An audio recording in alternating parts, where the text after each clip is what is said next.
Okay, welcome. I'd like to introduce Paul McHugh. Paul's background is in Catholic secondary RE and resource development. He recently completed a doctoral thesis on St John Henry Newman's philosophical outlook.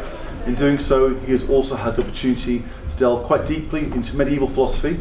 Paul's current post is as an educational advisor in the Northampton Diocese. I can present to you Paul McHugh. Thank you very much indeed. Welcome. Thank you. Hardcore Thomas, come in.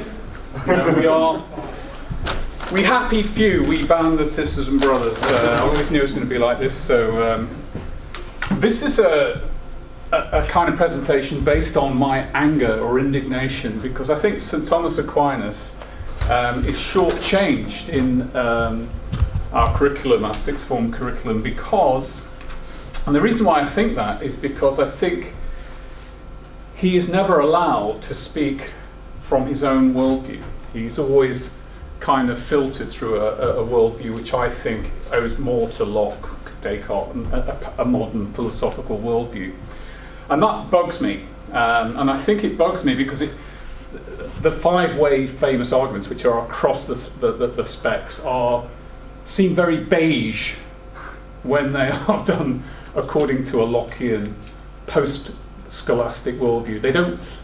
They're like meh. It's like, well, is that it? These famous. And I think we need to sort of try to recover something of the metaphysical commitments that he had, so that we can get a sense that they're a bit more vivid. And it's up to you to think how vivid, but I think they are really quite vivid. So, without further ado, content. We're going to have a quick preamble and look at some of what people have said, people like Dawkins and Russell and people like that. We're going to have a quick meander through Aristotle. We're going to look at being, because that's really where the core of, I think, where the mistake begins. And then some other things which are not bigged up in either the specs or and naturally enough in the textbooks. And I think if they were given more attention, we'd be in a better position.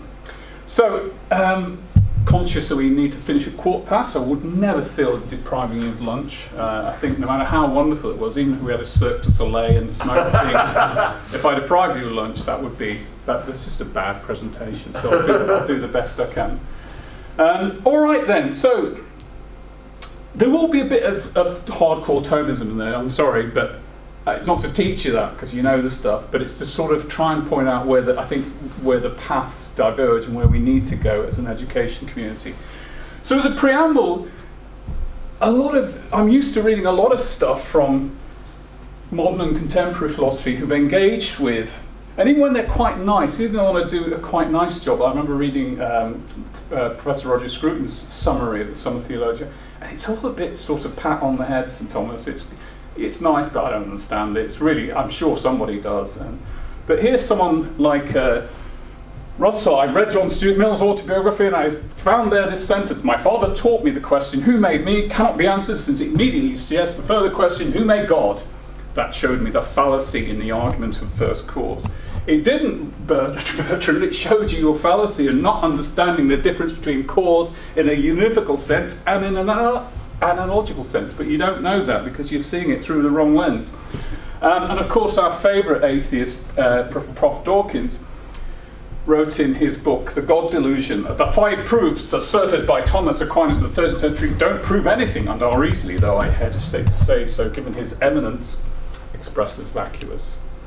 So that's, thank you, Prof.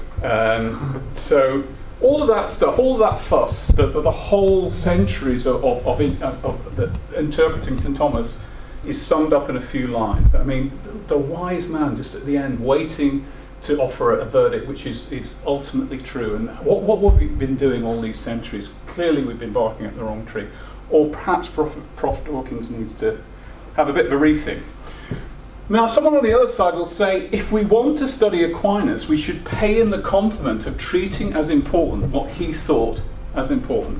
That's really my starting point, and that's where I think our whole way of setting up St Thomas's thought, particularly in the about dealing with the 5 ways, and in other sorts of areas of his thought as they appear in RE A-level specs, I think we've got to do that, and that takes serious effort. We can't just kind of default to modern philosophical understandings and then sort of say, here's what he wrote. And when we want to try and treat him according to his own metaphysical commitments, we find weird things starting to happen. Now, a lot of people, a lot of specs and a lot of textbooks will say Aristotle was an influence. Of course he was an influence. I mean, you know, he was, there's a translation movement, so he wrote a huge corpus. Not all of it survives, but a lot of it was lost, and it would only began to be recovered in the sort of the beginnings of the High Middle Ages. So you've got, an early thinker like Anselm is suffused with Platonism, sort of filtered through the early church patristic writers, but it's only when we get to Aquinas where we really begin to see that return of the full corpus, that so far as we know. Now, what does that mean? Well, it means something like this. He was the first generation to be someone that I think you can say has the boxed set of Aristotle's works. He was more of a Thomist, an Aristotelian than his mentor, someone like Albert the Great, who was very much into his Aristotle, but he'd grown up and he kind of was baked in. And I think the legend is told of St. Thomas that I never read a page I didn't understand. And if that's not hyperbole, then he really did understand his Aristotle, and according to the corpus that we still have of Aristotle's. It matters a lot, and unfortunately, where we sort of nod to that in our specifications and in our textbooks, it matters much more deeply than both realise, I think, or allow the student to realise. Let's give you an example of a few things. So Aquinas grew up writing commentaries. He adapted sort of, I mean, this one, the Posterior Analytics, a strange sort of title, but it's part of his, but that was a really critical book in his arguments for the five ways. It's super critical, and you'll never find, it's like you'll never find it in any textbook, you'll never find it in any spec. It's a super critical text, but it's just missing. The ethics and that really difficult, dense book. If you, it's a tricky book actually, the metaphysics, to be fair. So he is completely suffused in the thought of Aristotle. Doesn't mean that's his only inspiration. Obviously, he received the Platonic tradition through Pseudo-Dionysius, and people like, you know, Boethius would have contributed. Lots more going on with St. Thomas than being a mere Aristotelian. But Aristotle's a big noise in him, and he takes seriously. He's a humble friar. He does allow, where he thinks he's seeing, reading truth, he does allow that to permeate his own sorts of thoughts. One of the biggest things I would like, I suppose if I had a wish list of all the students studying RS at year 12, is I'd like them to get a sense of being which has a verbal aspect. What do I mean by that? I mean something like this. I know you're dead impressed with the Northampton sort of special effects budget here, aren't you? I once had a metaphysics professor when I was in Rome, and he was a rubbish teacher, to be fair. But the only thing that, well, not the only thing, but one of the things that he did do is he was trying to unpack St. Thomas Aquinas' notion of being, and he couldn't really, his English wasn't great, and so he couldn't sort of get it out. So he'd go in full nuclear mode, Italian. He'd go, and he'd say, being, and he'd kind of keep saying that as to cover for a sort of explanation. But it sort of struck with me because I began to think of being as not a sort of flat backdrop where things were on, like a stage. I began to think of being as a kind of, you know, that treeing right there, you know, as a sort of a present tense sort of thing. And I remember I used to go jogging by the Tiber, sort of into Rome, because the college I was at was in the scuzzy part of Rome rather than the classic part of Rome. And I remember looking at the river, and I began to sort of remember, I think I must have come from one of these lectures, and I began to sort of think of being, you know, as a sort of thing that actually was really in present tense, as kind of as not merely a flat backdrop, but as something that is continually sustained, something that continually is there in a verbal sense rather than in a nounal sense. And that, I think, is the first great shift that needs to happen in our representing St Thomas properly in his arguments for Year 12 and 13 students. I think we've just got to do that. We've got to realise that, you know, the noun sense of being, the flat stage, the backdrop, needs to also to be complemented by that verb. Okay? All right, so one of the things St Thomas also says is you can analyse everything that's real according to a very simple way, metaphysical schema of act and potency. What does he mean by that? Well, potency or potential is the possibility of being in a certain way. So bricks and mortar have a potential to be a wall. A red brick wall has a potential to be whitewashed. All right? That's really simple and even a bit silly and even a bit trite, but it's really, really powerful. Potency can't bring about itself. It needs something to actualise, a builder. Bricks and mortar have potential to be a wall, but they must be built. A red brick wall has to be painted. So that really simple sense of potency and actuality, a realisation, is utterly fundamental to Aquinas' scheme. So if you're going to teach anything about Aquinas, particularly his arguments, that has to be baked into your approach. If you don't do that, you'll end up in a wrong place, I think. Now, why?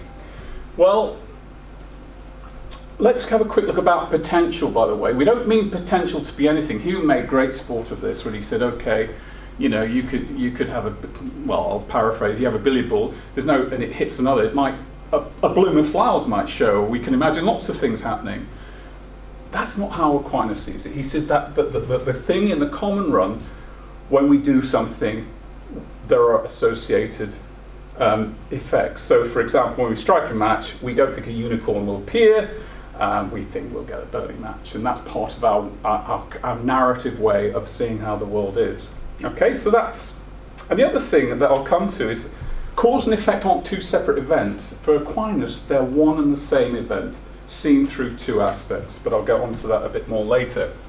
Okay, now he said potency and act divide being and every kind of being. So every reality from God to this carpet, to the little mites that might be in the carpets, to the dust in the air and everywhere, can be analysed according to act and potency, which is a strange sort of thing, but it's a radical thing. Because it takes us immediately into what we call a qualitative distinction about being. So you can think of being as like a volume or an intensity. Some things are realer than other things. The things that have more potency are less real. The things that have more actuality are more real. And you get this kind of qualitative sort of stepping up, a sort of ladder or a chain of being where non-human animals are higher than the dirt and the vegetables are higher, the vegetables are higher than the dirt. Humans higher, they're at this sort of threshold between the psycho and the physical world, and angels higher still. And when you analyse it in that terms, you get this sort of kind of, sometimes called a chain of being, and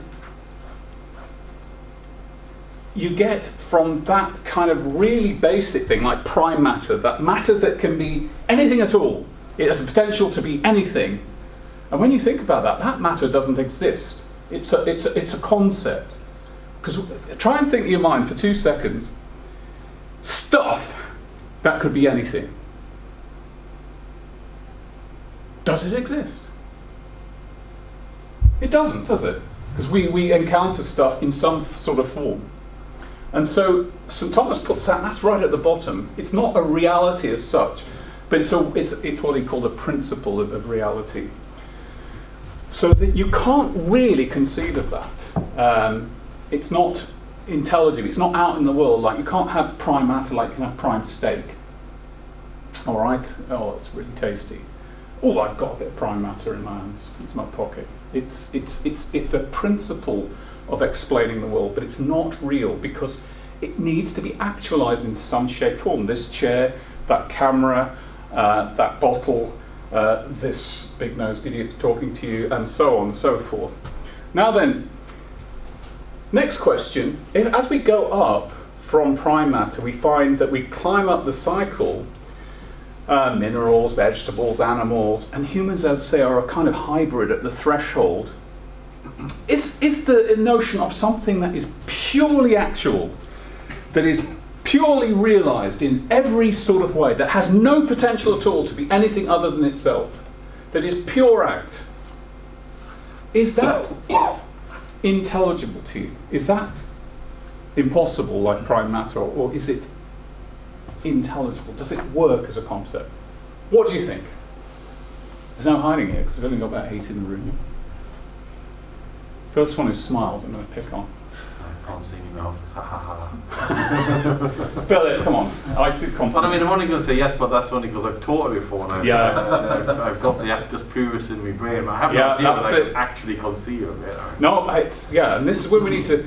It's not unintelligible as a conception that something that is purely actual, that there's no every possibility is realized. There's no becoming in this. What we can't do is imagine it. That's the difference. And that's one of the great sort of threshold markers between the scholastic and the modern age. The scholastic age drew a distinction, broadly speaking, between what you could conceive and what you could imagine. Whereas you start reading Thomas Hobbes, they start to be conflated. That's one of the real characteristics of the early modern philosophy. They start to sort of mix those things up.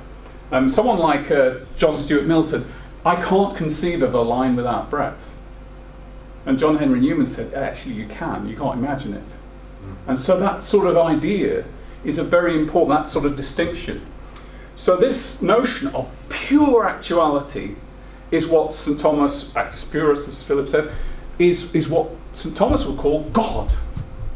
Now then, when students sort of start to get their heads around that, okay, they can't imagine it, but they can conceive of that. Could such a being have a body? And you think, no, because you can paint a body, it can be red, or it could be, it has dimensions, it could move, local motion. Well, such a God can't be bodily.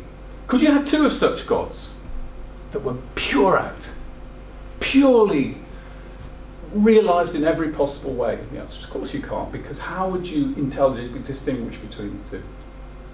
Couldn't. So once you get students, could such a pure actus purus come into being?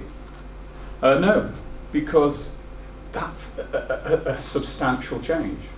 Could such a being go out of existence? No, again, because we're talking about degeneration, substantial change. The bottom line is, once they sort of start to conceive but can't imagine this kind of understanding of God, the sorts of things that St. Thomas says latest just pop up. They just become, you can almost see all his 5 ways already sort of pregnant in this way of understanding the world. Now, okay, for a good number of people, this might be too heavy, but for people who've chosen in A-level, year 12, 13, it isn't. It's in the ballpark. And I think it should be something that ought to be more sort of graven in both specs in textbooks. Not a textbook writing is quite hard, but I'm not beating up on that. But we've got to sort of change the way we look at it, and I think we've got to start to put this metaphysical backdrop into the picture, and particularly this verbal aspect of being. Okay, and so essentially, that's the sort of worldview. That's his metaphysical commitment. That's the way he looks at the world. You know, for everything else, you can sort of distinguish between the essence of what, like hobbits. Hobbits are little furry creatures that are quite shy. They're good at tiptoeing around. They've got hairy feet. They're quite portly. They love 2 breakfasts, and so on and so forth. That's the essence of Hobbit, let's say. Do they exist? Well, that's another question. That's a big, it seems a really simple analysis, but again, St. Thomas argued for that. He said, you know, to know the essence of something is not to know it exists. But when you start kind of going up this chain, you come again to this kind of unimaginable but perfectly intelligible reality of a being whose essence is existence. They converge. And again, we don't know what that means, but that's where the tendency of his metaphysical schema goes. And once we start to see that and understand it and get our students to understand that, we begin to be in a place where they're ready to appreciate what Thomas is trying to do with his 5 ways. Okay, what does this lead to? The first thing is a knowledge gap. When we try and sort of comprehend God as pure actual, it's like throwing a grapple hook into an infinite void, and we can't get purchase on that. We can't. In fact, Aristotle's mentor before him in the Metaphysics said, a thing most knowable is not the thing that we most find evident. What I find most evident is this great chair right now, and you, but that's at one end. The most knowable thing isn't necessarily the thing I most know. In fact, Aristotle said this, and St. Thomas repeated it. In a sense, we're like bats in the sunlight when we're trying to appreciate the most knowable thing. We're dazzled and we just are disoriented. And that knowledge gap is a very important sort of way of considering St. Thomas's view. Our way of not knowing starts from the ground. It starts from stuff we can sense. And all those 5 ways our students need to know, they need to look at the first few lines. It is evident to sense that. We can see that. Blah, blah, blah, blah, blah. He's doing something really systematic there. He's saying, look, this is where we're starting. All right? And again, our students need to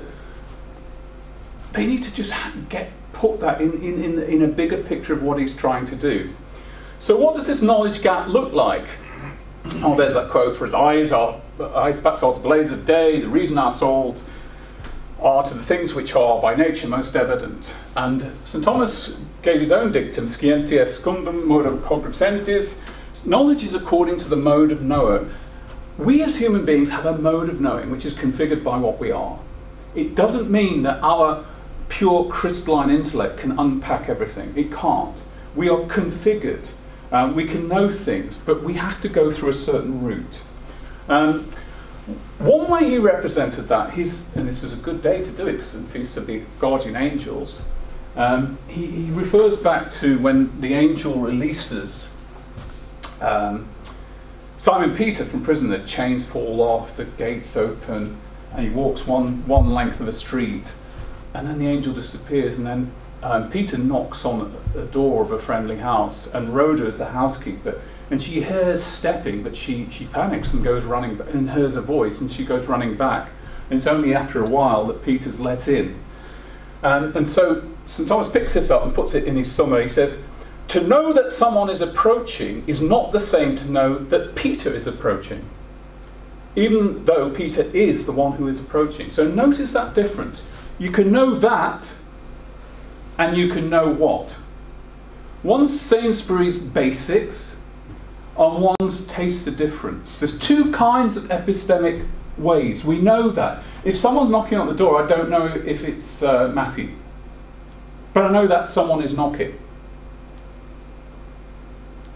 If through the glass I see Matthew, then I have a higher epistemic purchase. Oh, it's Matthew knocking at the door. That 2-grade way of knowing is utterly critical to his way of explaining the 5 ways and his logic. And it seems a very simple distinction. I think students could pick it up, but it's critical. All right? So, and wow, what have I done here? Help me, I pressed the wrong thing. There we go. Oh, that was quick. Okay, now then, one other thing which is wrong with the way that Aquinas is treated in in our schools up and down the land, not because of ill will, not because of lack of enthusiasm, but just because of the situation we've got ourselves into. There are certain words which survive from medieval philosophy and go into the modern philosophical area. It's the same word, they're cause, and it doesn't mean the same thing. So I practiced this before. If I go like this, that's not just my anger against St. Thomas Aquinas' treatment in, what would you say the cause and effect were then? What would you say? What's kicking chair forward? So would you say that's 2 events or 1? We talk of it as one, or kick the chair over. Right. That is one of the biggest ways, and again it looks so simple, it's one of the biggest ways in which, again, St. Thomas's analysis of cause and effect, and say Hume's analysis of cause and effect, because Hume will see there's 2 separate events, and he'll make all kinds of mischief from that, and he'll talk about his psychological sort of, you know, his kind of association thesis, blah blah blah blah blah. It's only because you know that's what we expect. So he says it's a psychological mechanism, etc., etc., etc. But for Thomas, there's only one event. 2 things: my boot and the chair, but one event. And the idea of cause and effect being concurrent, being together at one, is so critical to his 5 ways argument, because when he talks about first cause, he's not saying in the past, he's saying now, what is behind all that I see now? Right now. And again, our students need to understand that. He's not asking for a temporal, domino dropping, blah, blah, blah, blah, blah, Big Bang, the la, la, la, la, the nebulas, and this sort of third rock from the sun, and Diplodocuses running around, and blah, blah, blah, blah, blah. He's not asking for any of that. He's saying, what stands behind causally what I evidently experience now? And so, so they draw on Aristotle's, and also the other thing about Aquinas' way of cause, it's not this exported out there thing happening in the world, it's an intelligible thing. It's a why answering thing. He comes from Aristotle's tradition of saying cause is a way of answering a why question in many different ways. You know the usual way, the 4 sort of cause, etc. I'm not going to delve too much, but they're all causes, really. They're all ways of saying this is how things are. So it's not just that the cause is out there in the world. When I kick that chair brutally, I'm sorry, chair. It's not just about that. It's about how we draw a kind of intelligible line around cause and effect. Like, for example, Philip is in the room. Philip is an individual substantia of the rational animal. Now, you might say, I'm looking at a whole smorgasbord of maps and chairs and people, but I intelligibly pick out Philip, all right? That's an intellectual communion with what is out there. And that's medieval knowledge philosophy. It's an intellectual communion with what's out there. It's not just there's things out there and we're kind of hovering like Cartesian mental substances floating around. We're in this world which we seek to explain. The same is true of cause. It's intelligible. It's a line. It has to have a line drawn around it. That's why St. Thomas will never have that causes of a necessary chain could go on forever, because that's like trying to speak of individual beings like Philip and saying, but I don't want to draw any lines. I have to, because it's bizarre not to. And so that's why, again, his account of cause and where it's going seems so different and so, bizarre when you use post sort of scholastic understandings of causes. I talked about concurrency, my kicking the chair for it. It's a one event. The actual cause and effect should exist at the same time. If one of them exists, the other necessarily does. What about chains of causes? Okay. Medievals, pardon their biology, held that the father was the efficient cause of the child. How far does this necessary chain stretch? So, if you had to draw a kind of circle around the chain of causes, one way of doing it is, well, back to Cro-Magnon man, back to Australopithecus, back to that lemur that crept up the tree and tried to stand on 2 legs and got 20/20 vision. How far does it, in terms of Aquinas's way of drawing a line round cause, because he won't have infinite regress. He won't say this caused that caused the other, that caused the other, blah, blah, blah, blah, blah. He'll say, no, you've got to draw an intelligent line round cause. Is it sort of like when we read a genealogy in St. Matthew's Gospel, do you start with and go to the end? Or is it something a bit simpler than that? Well, it's a bit simpler than that. The efficient cause of a child has only one link in a chain. Why? So if you were to sort of explain my existence, you go back to, in the medieval understanding, my father, and no further. Why? Why would he do that? Because in human times, you know, you go back, you know, to forever. But why would it stop in that efficient causality? You draw dot, dot, dot, dot, dot. Why?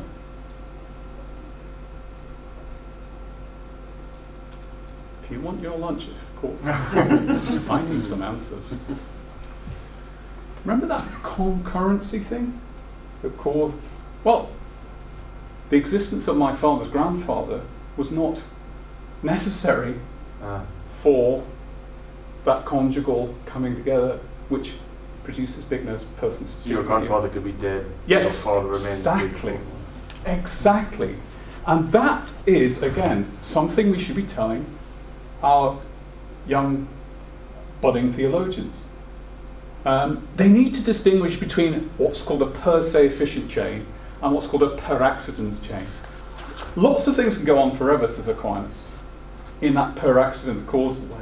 But those necessary efficient causes, no, they're always bounded. It's a bit like saying, if I'm going to sort of draw a line around Philip, I can't just use contiguity, like Philip's arm connects with the carpet, connects with the person behind, connects with Emily at the back, and David there. I've got to draw a line, okay? And it's the same with causality of an efficient chain. I've got to draw a line. That's why you can't have infinite regress, because it's absurd of saying I want to talk about substance in the Thomistic sense of individual self-perpetuating realities that bear different sorts of properties, but I don't want to draw any outlines around reality. It's just as silly as that. And again, once the penny drops for our students, you begin, I think, to have a more vivid understanding, I hope. So he used another example of a blacksmith using a series of hammers. Now he might use loads of hammers, and you can sort of chain them, but they're not essential to the sort of the cause picture he wants to draw. He says it's not impossible to proceed. He could use an infinite number of hammers.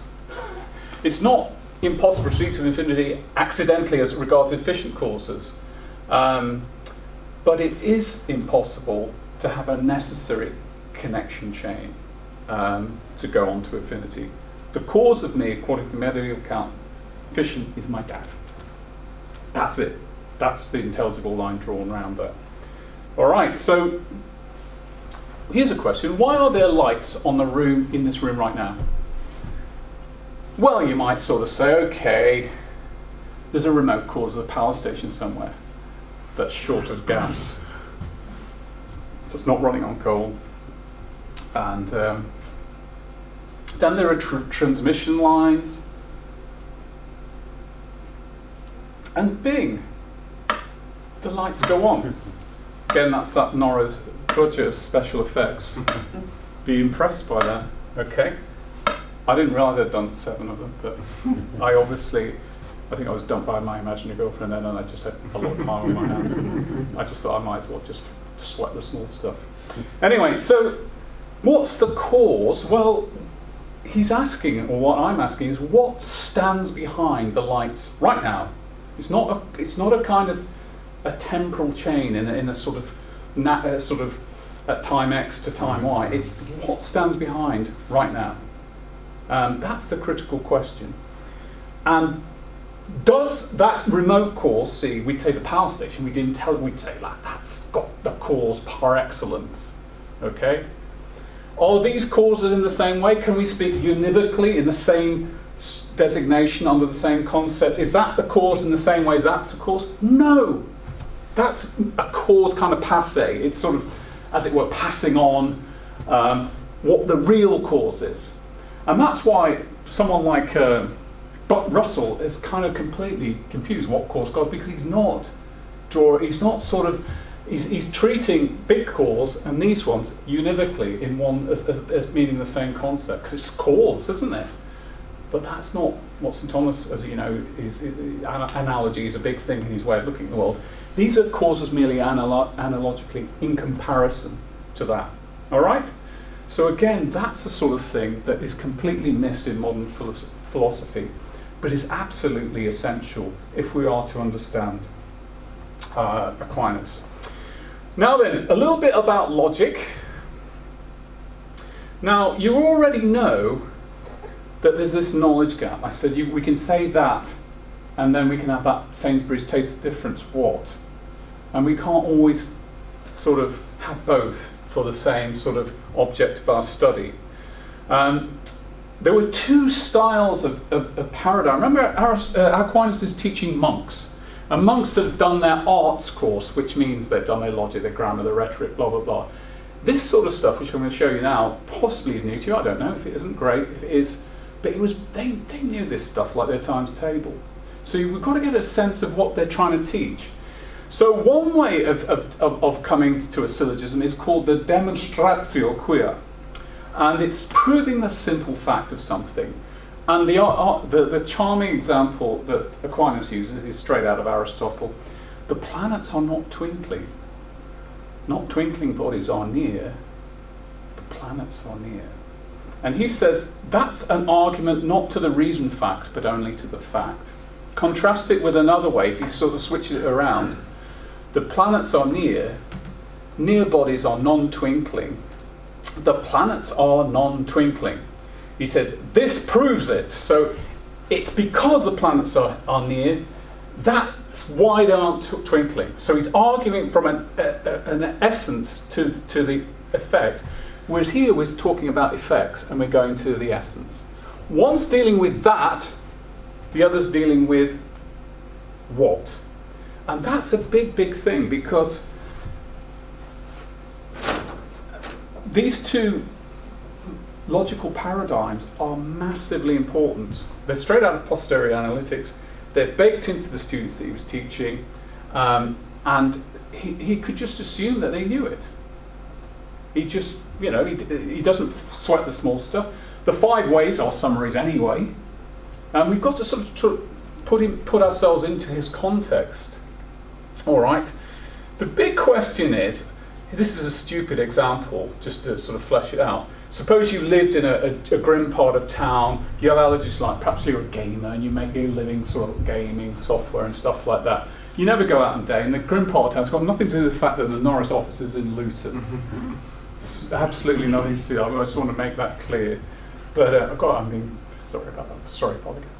But basically, you're in a grim part of town, and your hunch is you hear this kind of, the trees that you walk by start to make noises, and you're wondering, because you've never seen a bird, you think, well, what's causing that? And you give a name to that thing that's happening, you call it twittering. And of course, because that comes to your senses, you posit there's a twittering something that's behind that. So the argument to this simple fact would say a twittering something is the cause of twittering. The twittering